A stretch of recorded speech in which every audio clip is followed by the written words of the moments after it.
Welcome. So we are back again. I'm here with Stephanie. Yay, Stephanie. Hello. So we are here for another conversation, Yes. another talk. Another real talk. Yes. And today we are just going to talk about healing and the journey and the process, because it's very important to know that there has to be a point that we need to start, right? Any Yes. healing journey. Yes, any healing. And healing is a big step. I think we're healing. I have a feeling like we heal every day. Mm-hmm. We're healing every day. Not only like from that day, but we're healing from our life. Mm-hmm. We're healing from so much things that have happened, even our family, right? Mm-hmm. Even healing from our parents and their generation and before that. Mm-hmm. So healing is a process that we need to be very patient. We need to be loving with ourselves. We need to be gentle, kind with ourselves, because it could be a rough patch. Mm-hmm. It could be very difficult sometimes, right? Yeah, extremely difficult. What do you think about that?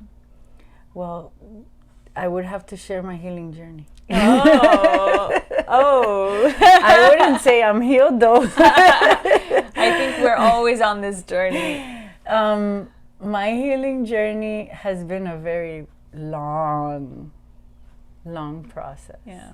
And for the sake of your followers and listeners, I'll be as open and honest as I can, because I always believe that will help somebody.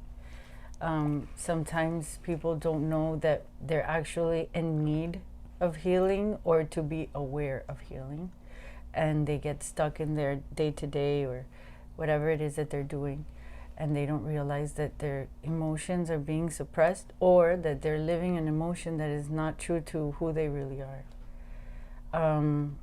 It all started. No, I don't know when it started, but life happens. Mm-hmm. Life. Just a lot of, my family, we moved to different countries many times, not just like the one move that people think about. I never had like stability growing up, and I learned to accustom myself to a situation very easily. I never had a set group of friends. My friends always fluctuated because I would move, and that's normal. Mm-hmm. And you had to meet people. And I met people, and I was always the new girl. I was always the new one, the one everybody looked at because I was new. When I went to different states, I was the girl with the accent. I always had different titles. When I moved back to Colombia, I was the gringa, I was the American. Mm-hmm. When I moved over here, I was, the Latin, whatever. So, those things start eating away at your self-esteem, because I remember when I was in Colombia, I had to change my accent when I spoke English, because my school was bilingual. And the people would make fun of me, as I was in third grade. And they would make fun of me because they said, oh, she thinks she's all that. She speaks perfect English. All the kids, and being new, being in a new school system, a whole thing. I went from no uniform to having uniform, no religion, to being a Catholic school. Wow. It was like strict and nuns and this and that. So it was a very harsh change that I remember. I made two friends who are still, I proudly can say, are still my best friends to this day. And those people were the only two people who ever talked to me. And, you start creating self-esteem issues when you're young. That's why bullying now is so big, because people start realizing, hey, bullying really affects people. The bullying and the you have enough pressure as a young person, but also in society, and a woman, and then men have their own set of pressures. So anyways, back to healing. Wow. You start realizing that you have to be strong, and then that thought starts getting in your head, because at the time, my advice when I would tell my parents or something, hey, this is happening to me, they would just say, don't listen to them. And they would shrug. I remember they would just shrug and go like this, don't listen to them. Those are just kids. But little do they know that that affects you, the way you eat, the way you sleep, the way you look at yourself, the way that you associate to other people, what you prioritize. And that goes on your whole life. It doesn't stop there. You can't just shrug at it. You have to deal with the cause immediately. But when you don't, what ended up happening to me, of course, I had self-esteem issues. Diet was a big deal. And you start to struggle with how you look. You never feel pretty. You never feel like worthy. You settle, and you just don't love yourself, because you're hearing all day, every day, the criticism on you. So you start believing that? So you believe it. And you say, that girl has the hair that everybody says I need to look like, so I need to make sure my hair looks like that. And then you zoom in on that. And it's like a recording that you hear all the time, and everybody around you is saying the same thing. Oh, she has beautiful hair. And that just makes it harder for you. Like it reinforces your curly hair is horrible, like that. That's a silly example, but it's as you grow older, those things become bigger. Like it's not about hair anymore. It's about salary. Hey, how come this guy is doing the same thing I'm doing? I must not be that great employee because I'm not getting paid that much. And you don't ask for a raise. You don't speak up for yourself. Oh, I'm being, I've gone through some discrimination too. And, like when you discriminate it's not good. It's not pretty. You're out of place. You already feel out of place to begin with low self-esteem. And you're just trying to overcome it, and you don't have the tools. The first step that I took in healing was probably to see you. Mm-hmm. Wow. That was... How did you realize it? This is because so many years of trying to reach the standards of the people. Mm-hmm. Like, how did you come to that point? So many people don't get there, The way I got there was... It's very powerful. Because I was in darkness, and I didn't know how to live anymore. I forgot myself completely, entirely. Yeah, I forgot myself. Everybody was existing, I was not. And when I would wake up... Where's my tissue now? This is like, again, I'm breaking down. Yeah. This is a sensitive topic, I know. Yeah, this is very, very deep. I had my kids, and I would wake up, and instead of being happy, I would wake up and be upset. And I would be upset why I wasn't dead. Why did I wake up? Because this is not life. Like, where does this happiness go? Like, where did it go? And you're in this dark hole, and you have to do things. You have to do laundry. You have to raise kids. You have to get out of the bed. You don't want to. You don't want to eat healthy. For the longest, I was overweight mainly because I was just lucky I was alive. I didn't care what I was eating. Now I'm in line because I feel like being healthy is being happy, and it creates happiness, part of it. That's coping. That comes later with the coping. But you asking me how I got there, I got there when I realized I didn't want to keep living. And I reached out to you because I knew that you dedicated your life, your whole life, against everybody that told you otherwise, because you went through a lot. And I know everybody around you, the way we do to each other, don't do that, do this, don't do that, do that. Like they want to control everything. You're crazy. Yeah, and putting you down. But I knew in that moment, just, I remembered you. Like you came to me. And not that I have forgotten you, because we would always talk. Mm-hmm. But in those dark moments, I remembered you, because I remembered Yaneri has tools that she can help me get to where I need to go, and help me see that there are things that I can do for myself, because you're all about yourself, inner peace, inner joy, inner happiness. And a long time, Yaneri, to be honest, I didn't understand it, what that meant, because I was not having peace or happiness or anything inside that was what you were describing. I was having just darkness, self-hate.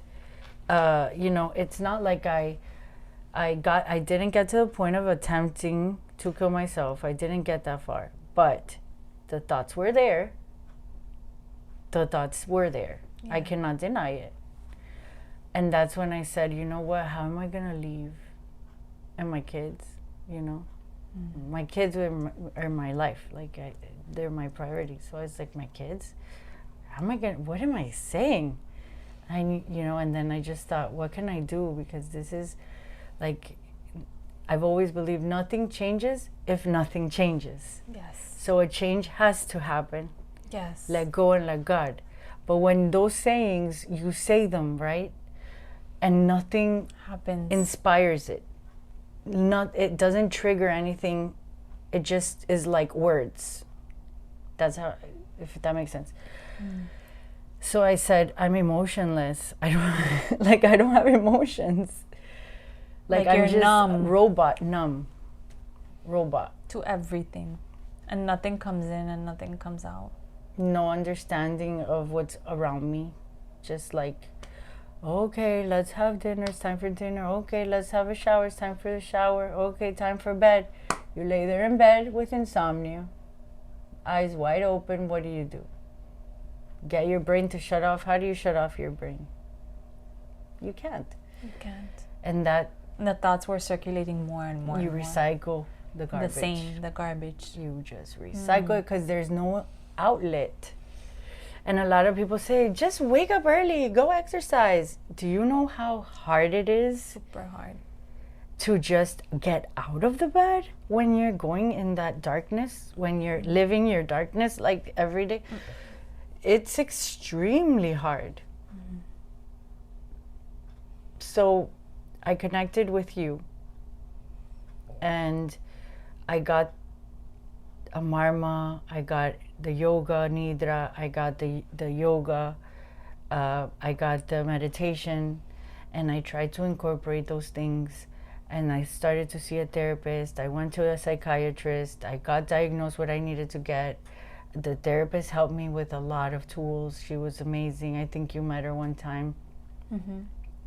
Because you saw a big change in me. And that whole team I had to put together on my own, because nobody is out there saying, hey, maybe you should check on your mental health. That seems like a issue that you need to address. Nobody cares. No one sees it. They just want the dinner at 7:00, or they just want you at the appointment when you said. They think that you're moving, so you're still functioning. Exactly. Like a robot. So because I always say you're the light at the end of my tunnel, because I was in a tunnel, in a dark tunnel, and you showed me.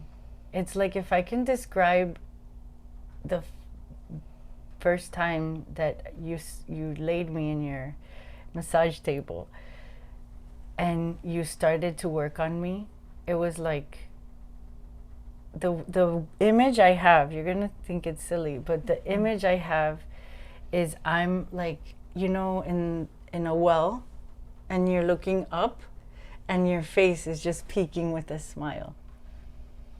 And that's the way that I visualize your help. Wow, that's beautiful. And that's something that nobody understands unless they've been through it. Because it doesn't, now I can look back and say it doesn't matter why you got there. The fact is, what's important that you got there and you realize you're there and you're not in denial anymore, and you live your best life. Because when you realize you deserve to be happy, you deserve to be healthy, you're beautiful how you are, God created you that way because he found beauty in that. Those are powerful, powerful statements that you should internalize. It doesn't matter what happened before, because what happened before served as a foundation for you to overcome. And from that test that you passed, you will learn from it and you can teach others. Maybe you can find a passion in serving. Maybe you can find a way to give back. You know, and that's what led me to be, you know, to pause first and not be so reactive and say, hey, let me look at this situation from an outsider perspective. What would be the best way to approach this situation? Mm-hmm. What would I tell a friend I love? Hey, those thoughts, let them flow, let them leave. Don't internalize them. Listen to them and let them go. They're not yours. Those thoughts don't belong to you. That's anxiety. Yes. What's depression? Hey, get out of bed. You deserve this day. You are making this day better. And your kids or your partner or whatever it is, they love you, and you deserve to have that happiness. You deserve it. You don't have to earn it. You deserve it because you are you. And a lot of people I know are like, yeah, right, whatever, this is just BS. It's not.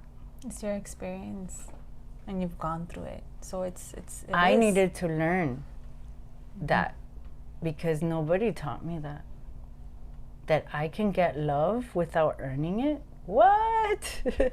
And we're taught young age. I'm only kissing you if you behave good. Behave good? Oh, like a kiss, yeah. Or like I was thinking the stars when in kindergarten, like remember the behavioral chart? The chart, yeah. And you look at your chart for the week and you have like 2 stars. You behave good, but you are not like the best. There's always a Sally overachiever. Yeah. And you're like, I'm terrible. You start believing that. Yeah. And you're right. You start conditioning yourself that you are not worthy. Mm-hmm. You are not deserving. Mm-hmm. You know? So it starts very young, you know, and I think everyone should get stars. All the children should get stars. There's no misbehaving. They just need bad love. Bad programming and neglect, and they need love.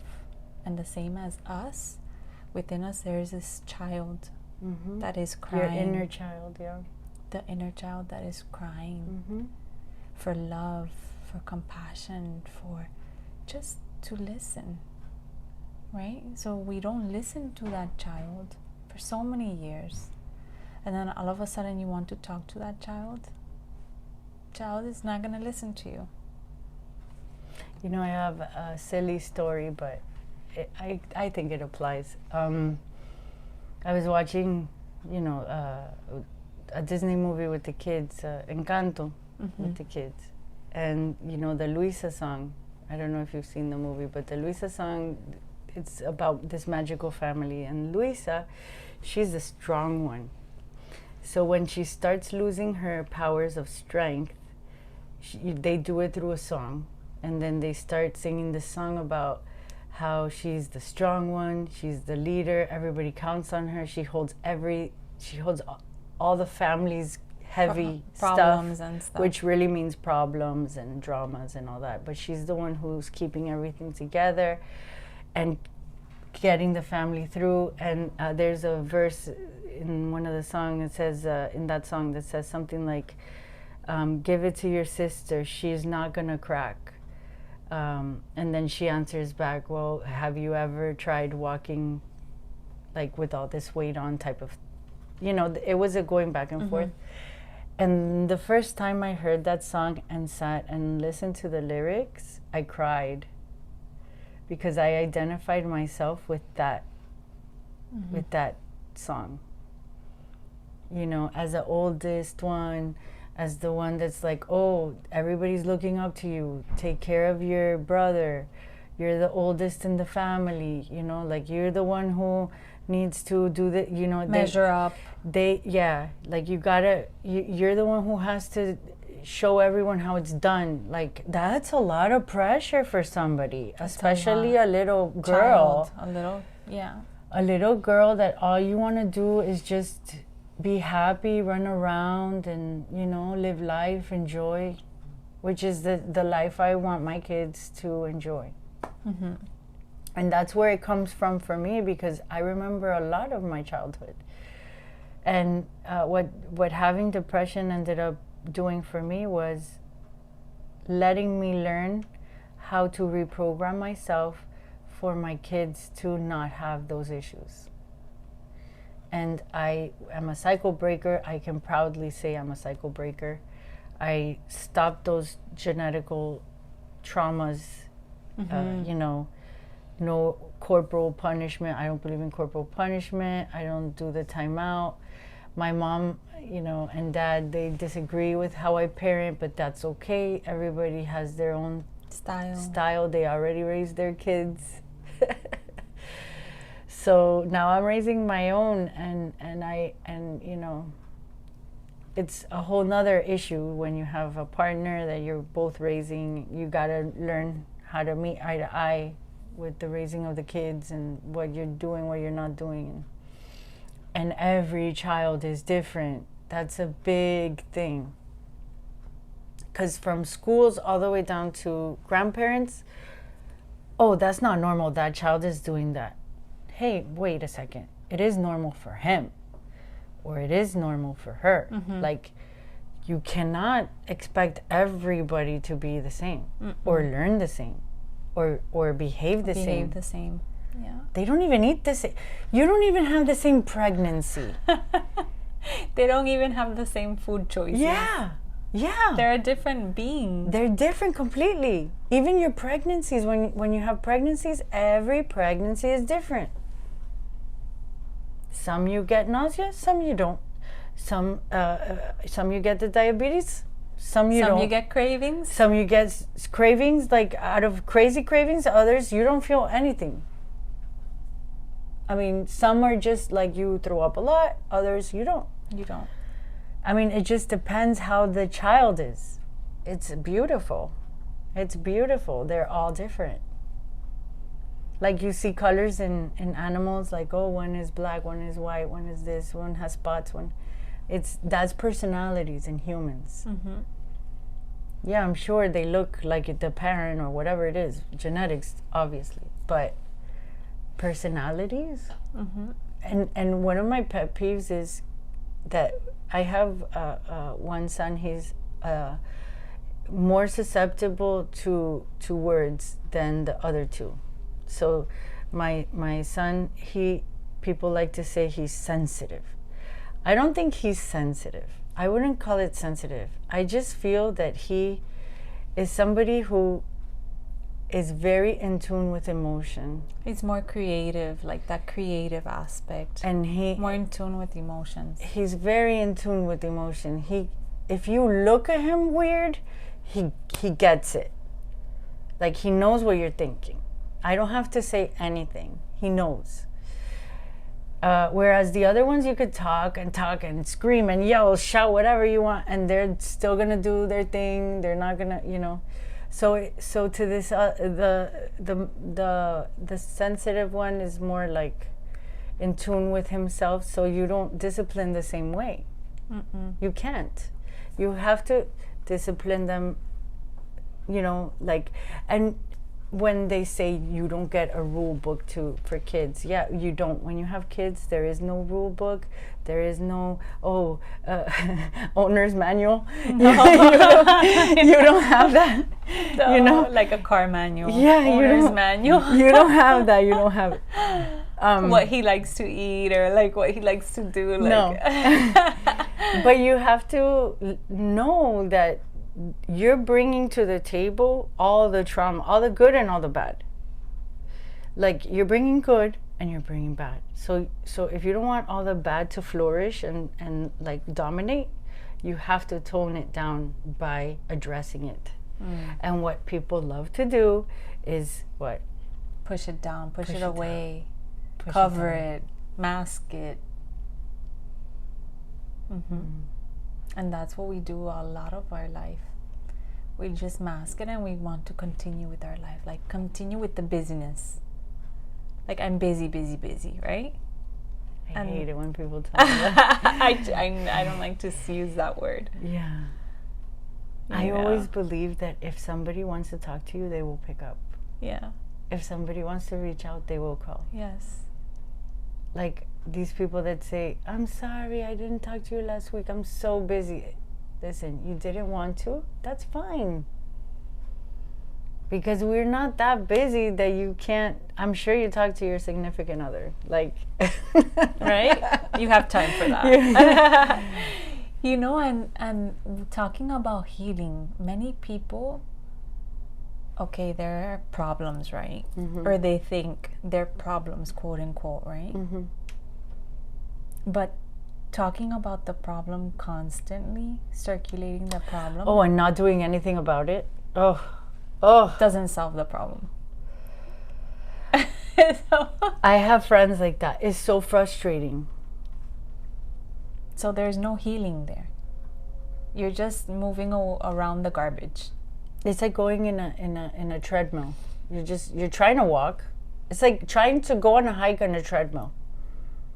You're just stuck in the same path. In the same spot. Same spot. You're not getting anywhere. Where are you going? Where are you going?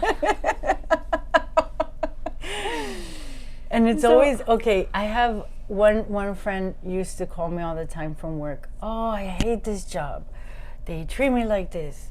I can't stand this job. Like, find another job. Like, that's the solution. Ta-da! Another job. Like in a silver platter. There's your, be proactive, love yourself, find another job. Yeah. You don't deserve that treatment. They settle.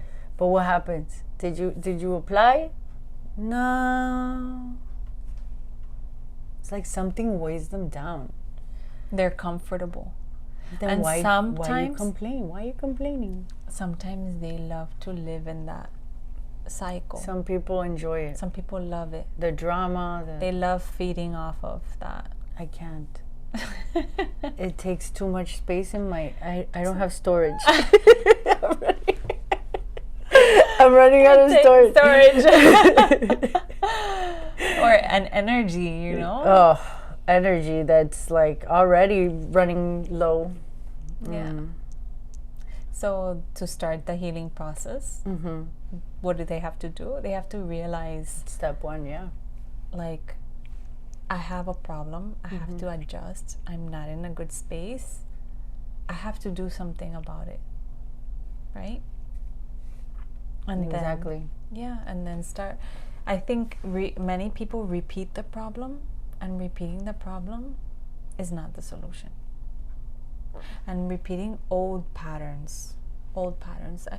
Everyone's story is a beautiful story, but we stay stuck in that negative space, in that trauma.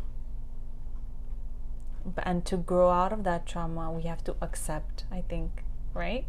Accept that it was an experience. and we need to I grow call from acceptance chewing. it. That's how I see it. Like You're chewing you're actually sinking your teeth in, and you're going to digest it so that it already is in the past. it eliminates. It eliminates. Because when you recognize that you have an issue or from that trauma that is reacting either in your body or it's coming out in ways, and Relationships. you don't identify, why are you choosing the same weirdo person as a partner all the time? Like, no, don't you see these people that they choose the same partner, they change the person changes, The situation's the same. but it's the same guy at home with no job, with with baby mama drama, with all the same. Why are you doing that? Like, think to yourself, like, why is this always, I choose the same guy all the time? No.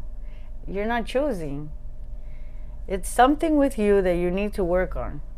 Why are they honing in on you? Usually those people tend to manipulate, right? Yeah. You need to heal yourself. You need to Start your healing. self-value yourself. Yeah, self-value yourself. Appreciate yourself. When Love yourself. Not expecting love from the other people, because that attracts that. Yeah, you said a beautiful statement, the acceptance. Yeah, you accept it, so you say, okay, yes, this happened to me. This was an experience. This was an experience, this happened, and moving on. Because what did I learn from it? How can I change it? How can I avoid it happening? How can I grow from How it? can I grow from it? And now I know what not to do or what to do or whatever. And if you can help others, that's an extra bonus. It feels so good to help. Yeah, it helps. I love to help people. Helping people is so rewarding. Yes. If more people helped each other. And now Stephanie started a beautiful podcast. Oh, The Lawyer Mom podcast. The Lawyer Mom So definitely listen, because we are there too. yeah. And this will also be there too. So Yeah. we are going to share. Yeah, I don't do videos. I just Yeah. we're having recordings, and we're Yes. What motivated me to start was the idea that, because going back to my healing, when I was at my worst, like when I was really, really in my dark hole, I always tried to escape feeling that way, because it doesn't feel good to feel that way. You don't want to feel You don't sad. feel good. You don't want to feel like you hate your skin. It feels uncomfortable. Uncomfortable. Yes. It feels horrible to live like that.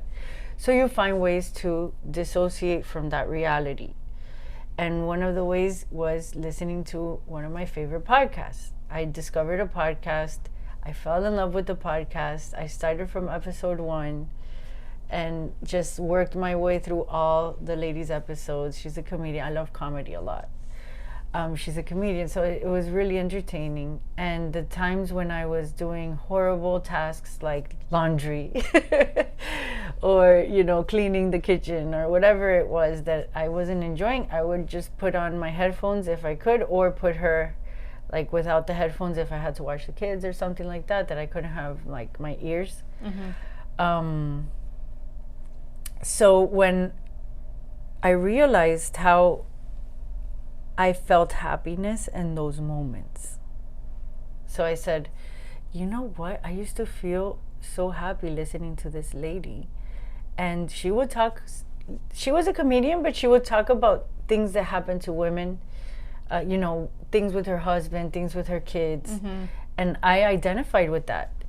And things with her friends, how she had turmoil in her family, things like that. But she would make it in a funny way. And I said, oh, wow, this is really helpful to me. And that's what motivated me to say, why don't I, if I can now, like I'm afforded the time and I have a lot to say, then why don't I just try to help somebody that it could have been me, you know. And with what I know now, had I known that back then, that would have cut so much time of being lonely, of crying, of depression, of anxiety, of living uncomfortably, like we say. Like, that would have cut years, and that would have changed my life. Like, I would have sought help. I would have known that there's people out there. Not like when I first went to my first therapy session and she asked me how old I was. I didn't know my age. I remember it was silent. She said, "So how old are you?" Yeah. And I just looked at her with a glare, and I had to say, "I don't know." "What do you do for self-care?" was her second question. And I had to look at her with a glare. I did not know what I did for self-care. I did not know what self-care was. I did not know that baths and showers are not something that can go, like, that you could just stop doing, or brushing your teeth. Just stop. No. You have to do it. And you the same way that you take care of your kids, you have to take care of yourself. Same way you take care of the house, you have to take care of yourself. Your spouse, he's on a pedestal, you too. You're on that same pedestal. Just because you're at home, or just because you're working and being a mom too, doesn't mean that you're less of anything. If anything, it means you're more of it, something, because you're a mother. So those are like rude awakenings, and I'm saying it very, very nonchalantly over here, but it took me years of work. This was like with homework and reading and, you know, talking to family members, and just really working on myself, and learning how to communicate. That's another big thing. Like, hey, listen, I need to take a shower. Can you watch the kids? Things simple like that. It's not that simple. You know, because some people, they just don't see it. It's overlooked, right? They just think that she always does it. She doesn't seem bothered by it. Oh, she always looks that way.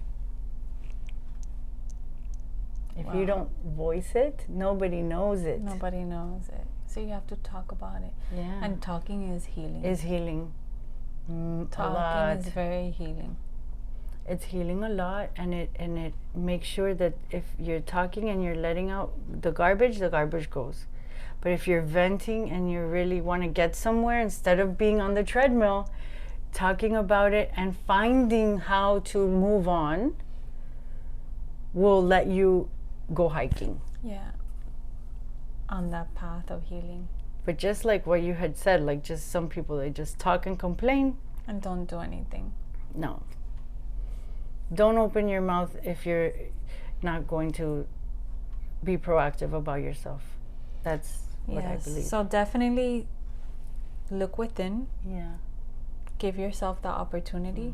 The self-care. We're big on that. Self-care is self-love. Self-care is right? self-love. 100%. Make the shift. Take action. This is very important. Accept the situations. Not continuing to dwell on that situation, and grow, learn from that situation, because that is going to help us in that healing process and taking that step. And healing is, you have to be gentle with yourself. Love yourself throughout the process, right? Yeah. Not judging. No. Definitely not comparing. No, you can't compare. Comparing is the worst. I'm an enemy of comparison. Not criticizing yourself, because you are hurting yourself more. And everyone is on a beautiful journey. We are here, us too.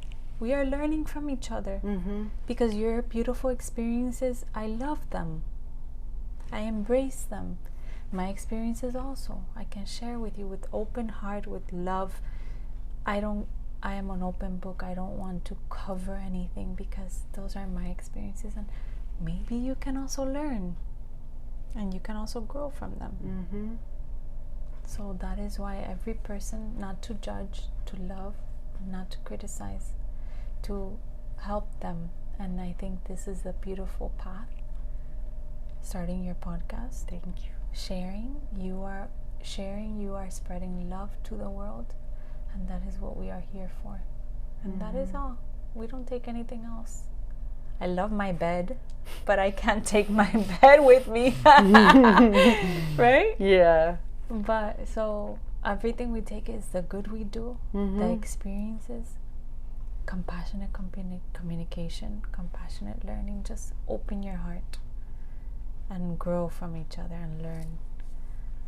So I am so happy. Thank you so much, Stephanie. We are here together again, sharing. Thank you. High five. I love our dynamic. Yes, I love it. I love it too. And you are a professional healer. So my hat's off to you. Awesome. No. You are I'm just a survivor. A survivor of life.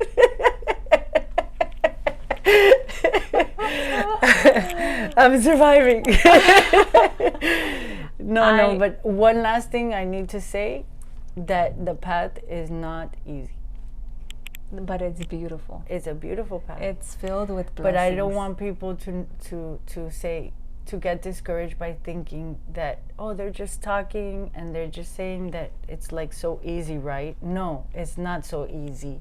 It's hard work, but you deserve to go through it. And you have to be in consistent. A good way. In a good way. Consistent, right? Not you feel good and you stopped everything. Did you stop everything? No, never, because I was, you know why? Because I was always motivated by thinking I can actually be happy. Yes. Like not just this little bit I can be. Because the thing with therapy too, and healing in general, it hurts a lot in the beginning. You don't feel good and it's really hard, and you have to really, if you can imagine looking at a monster in the face and just saying, I'm going to destroy you, that's trauma. Like looking at your trauma, that's what it feels like. You're looking at what you don't want to look at. Things that make you fearful. Yes, or things that happen to you, memories, suppressed memories, things that you don't like. But you have to do it in order to say, I conquered that, moving on. I conquered that, moving on, like that. And then it just flows. And once you get into that it's fluid, and you can see things in life like that now. And so things don't get to you. Okay, because the guy cut me off. That. Please. He has to go to the bathroom. Yeah, or this guy did this over here in the Costco. Who cares? Like, I'm not going to get all upset. No, it's not worth it. No. Not worth your peace of mind. I don't negotiate my peace of mind. Exactly. It's non-negotiable. Coming from a lawyer. Yes. That's non-negotiable. But thank you for having me. And I really appreciate, and I'm sorry I made you cry. I love it. I accept it. I accept it and I love it. I don't want anyone to cry. But it's happy tears, good tears. So and thank you for so many things. Thank you. No, thank you for being there in my worst. Thank you for inviting me. Thank you for being part of my podcast. Thank you for inspiring me. Always. Thank you for so many things. Thank you. You're always in my heart. Thank always. you. Thank you. Hari Om. Hari Om. Hari Om.